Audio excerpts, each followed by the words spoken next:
I would ask everyone who's listening to really think about this, because this strikes to the core of the issue as far as I can tell.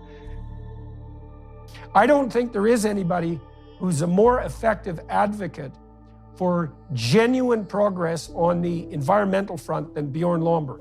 He's thought it through, as far as I can tell, more deeply than anyone else, perhaps in the world. And it's stunning to me the degree to which his ideals fail to gain traction. And I think partly it's because he makes the issue complicated, right? He says, well, we don't have just one problem, too much carbon. We have like 20 problems or 100, and they all need to be attended to, but we need to rank order them, and we have to do that in a methodologically rigorous manner. It's like, well, we don't want to do any of that. We just want to feel good about what we feel good about, and we want to make a claim that that makes us morally virtuous. And it's certainly the case, as far as I can tell, that our educational systems are enticing young people to adopt exactly that attitude, and then to also engage in this demonization that you described. So I think one powerful dynamic with this free virtue that you get by just saying, I care about this issue, I care about the planet, is that it's been given the stamp of science, because it's considered scientific to just say, hey, the planet is being destroyed by fossil fuels, we need to do something about it. And it's really, as long as you feel some way or you vote some way, that is considered totally sufficient. There's nothing to think about. But so it's really sad and shameful that science has been stamped on this incredibly irresponsible way of thinking.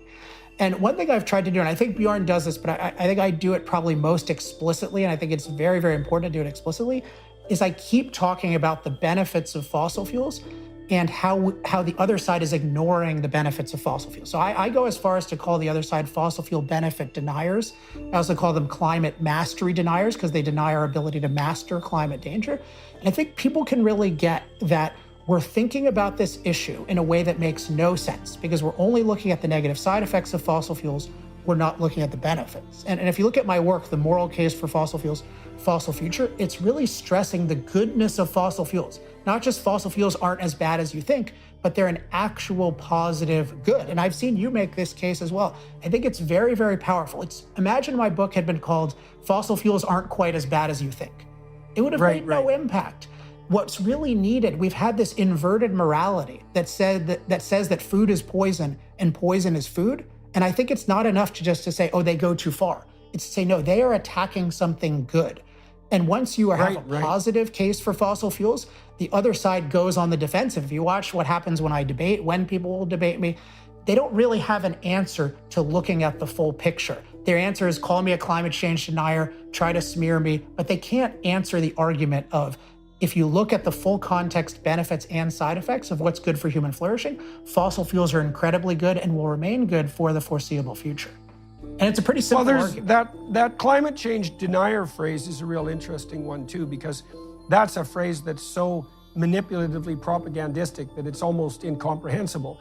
And so the first thing you might point out is, well, you get to have all the unearned moral virtue that goes along with saying that just because you're sentimental about the planet in some vague way, that you're now a moral paragon, and that solves all your moral problems. And then conveniently, at the same time, you get to identify a group of people who are essentially satanic in their motivations, and so that would be the climate change deniers. And so that entire problem of evil, which you no longer contend with in your own life because you're on the side of the moral, is dumped at the feet of the people that you deem as enemies. That's that form of scapegoating that René Girard talked about. And so young people are being enticed to do two things. One is to adopt three things: to adopt an extremely simple-minded view of the problems and opportunities that confront us. Second, to claim a completely unearned moral virtue merely on the basis of a vague sentiment. And third, and more dangerously, to localize the problem of evil in the minds and souls of the people who are hypothetically opposed to their self-aggrandizing sentiment. And the combination of those three moral errors is really dangerously toxic. And that dangerous toxicity, I would say, is manifesting itself in such things as this idiot insistence, let's say in the UK, because they're suffering from this more than any other place now, maybe except Germany, on the moral benefits of an impossible net zero, right? The rubber is really starting to hit the road in the last couple of years as energy prices have spiked out of reach of many people. And the unreliability of these hypothetically benevolent renewables has become more and more self-evident. And so we're walking a very dangerous moral path here, right? Easy moral virtue. Definitely. Our inability to point out that a lot of this moral virtue is driven by an unthinking ignorance, combined with this temptation to demonize those who, well, like Lomberg, Schellenberger, you're a good example as well, who are standing up and saying, hey, wait a minute, everyone. We've lifted billions of people out of absolute privation and starvation as a consequence of the utilization of fossil fuels, and they're so fundamental that we can't shift away from them rapidly. That's actually practically impossible without tilting people into the kind of abject poverty that's going to cause widespread starvation. It's like, that doesn't sound like a case being made by Satan to me. No, I do think that the energy crisis is an enormous educational opportunity. It's obviously a tragedy. And it's, as somebody who's been talking about this for 15 years and advising in the opposite direction, it's very sad to see myself being right in terms of if you artificially restrict the supply of fossil fuels in a world that needs more energy and you don't have a viable near-term replacement, then prices are going to skyrocket, including food prices and the price of everything else. Like this was obvious that this was going to happen, and it's hard to see it. But at least the benefit is that people can see that the establishment has failed.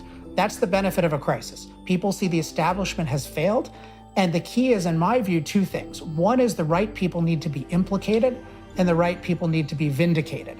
And I say the right people need to be implicated not as a vindictive person at all, but it's very important when you have a crisis, you need to have some idea of who is responsible and then who was right and gave us better advice. If you look at today's energy crisis, the number one thing that is scary about it is that it is a crisis that has come from the net zero movement, only achieving 1% of their goals. So they have not even reduced the supply of fossil fuels. I want to stress that again.